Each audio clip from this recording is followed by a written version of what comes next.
problema 25, não é?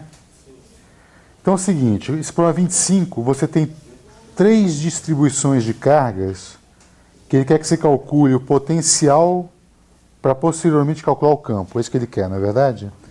Então, o primeiro caso... Tá bom, então são 2 cargas de mesmo sinal, mais que, e a outra também de mais que.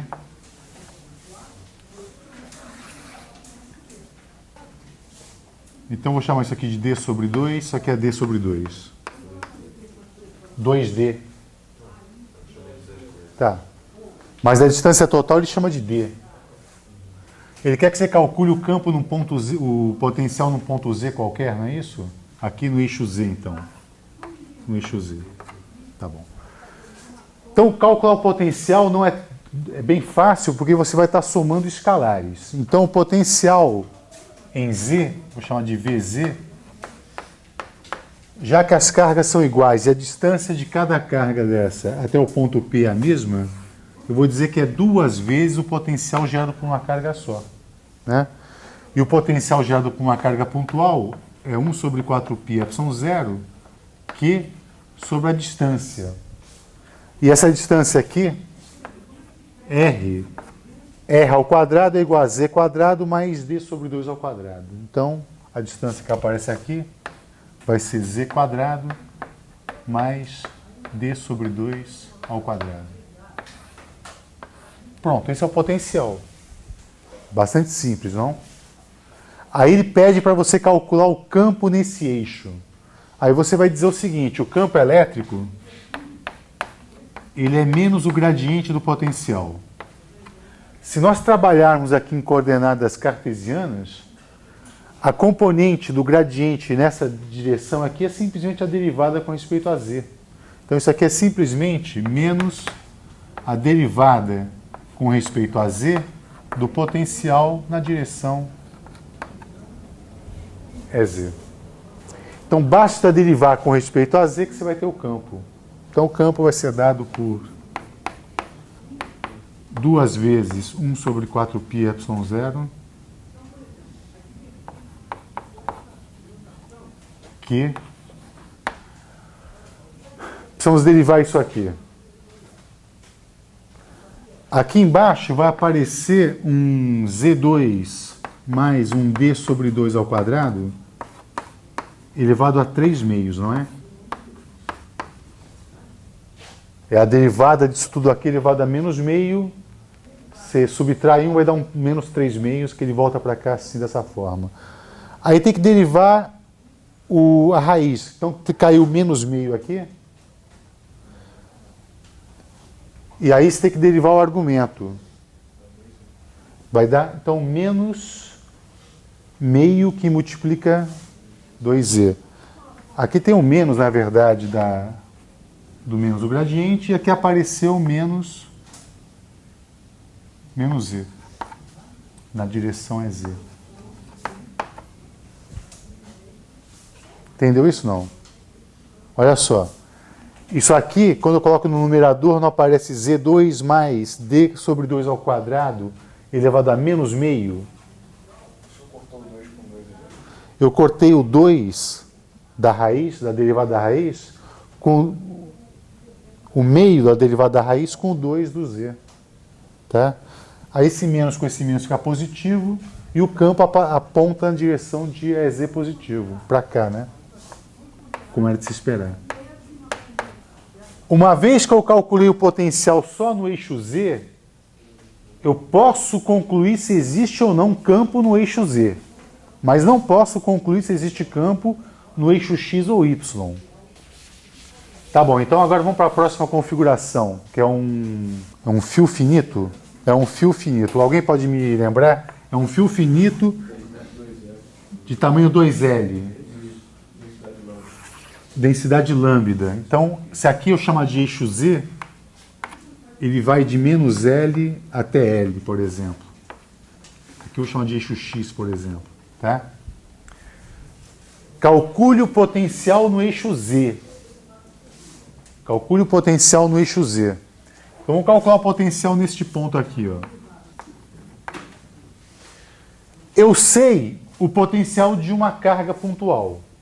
O potencial de uma carga pontual, por exemplo, vou retalhar esse cara aqui em vários pedacinhos. Aqui eu tenho uma carga dQ, por exemplo.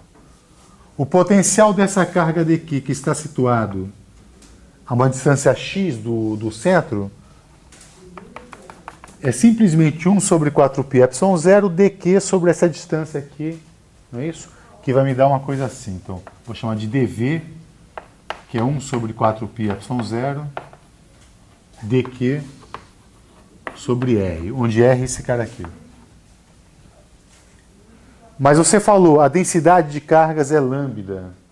Então, eu vou escrever dq como sendo lambda dx. Então, isso aqui é 1 sobre 4πε0 lambda dx sobre a distância que separa o elemento de carga até o ponto P, que é o R, então, que é raiz quadrada de Z2 mais x2. Então, raiz quadrada de Z2 mais x2. Pronto. Aí eu digo o seguinte, olha, potencial, ele se soma, vale o princípio da superposição. Então, o potencial neste ponto aqui, devido a esse fio, é a soma de todas as contribuições das cargas pontuais. Então, basta integrar isso em x agora. Então, o potencial em z é 1 sobre 4πε0 integral de lambda dx sobre raiz quadrada de z quadrado mais x quadrado, de menos L até L. A integral desse cara aqui, eu vou te dar o resultado disso, isso aqui vai ser lambda sobre 4πε0, isso aqui vai dar ln de x mais raiz quadrada de x2 mais e2, de menos L a L. Aí tem que substituir os extremos de integração e você vai ter o Vz igual a lambda sobre 4πε0. Vai dar o ln, eu vou substituir o x por L e depois o x por menos L, né? Então, eu vou ter o ln de uma coisa menos o ln de outra coisa. Eu posso colocar um ln só da razão. Então, eu vou escrever como sendo ln de L mais raiz quadrada de L2 mais E2. E aqui embaixo vai aparecer menos L mais raiz quadrada de L2 mais E2. Pronto, tá aí. E o campo? Só com a expressão do potencial em Z, eu te dou... Esquece a figura agora. Eu te dou isso aqui. Com isso aqui eu consigo concluir alguma coisa do campo no eixo Z, porque eu tiro o gradiente dele nessa direção. Mas eu precisaria saber, para calcular o campo no eixo X ou Y, eu precisaria saber o potencial no ponto e nas imediações desse ponto. Entendeu? Para eu saber, aqui é fato, você vai ter só o campo... nesse ponto aqui, na direção Z, vai dar para cá, por exemplo.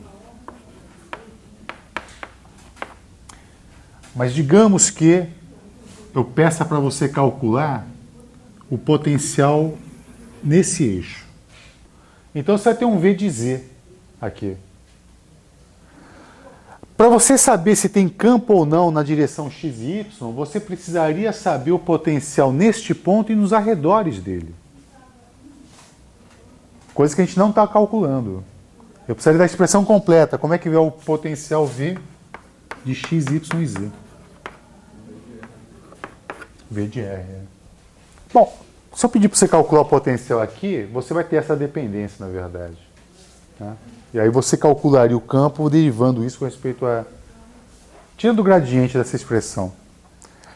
No fundo, eu quero dizer para você o seguinte. O conhecimento do potencial num ponto só não te permite calcular o campo. Para você calcular o campo, você tem que saber o potencial no ponto e nos arredores dele. Tá? Pega um ponto. Pega um ponto. Um ponto P. Digamos que eu saiba o potencial nesse ponto. Se eu souber o potencial neste ponto aqui também, por exemplo, no máximo eu posso obter o gradiente nessa direção. A derivada nessa direção. Ou seja, a componente do campo nessa direção. Mas eu não consigo dizer nada quanto é que vale o campo nessa direção, porque eu não sei quanto vale o potencial nos arredores. Então, para eu saber quanto vale o campo, eu preciso saber o potencial no ponto e, digamos assim, numa esfera em torno desse ponto. Aí sim eu saberei dizer quanto é que vale o campo naquele ponto. Para calcular o campo, então, agora eu vou deixar como exercício. Agora você tira a derivada com respeito a z dessa quantidade que você vai ter o campo. E você tem como checar se esse resultado é bom ou não, porque a gente resolveu esse problema. A gente calculou o campo pelo método direto, lembra disso? Então, vamos agora para outra configuração.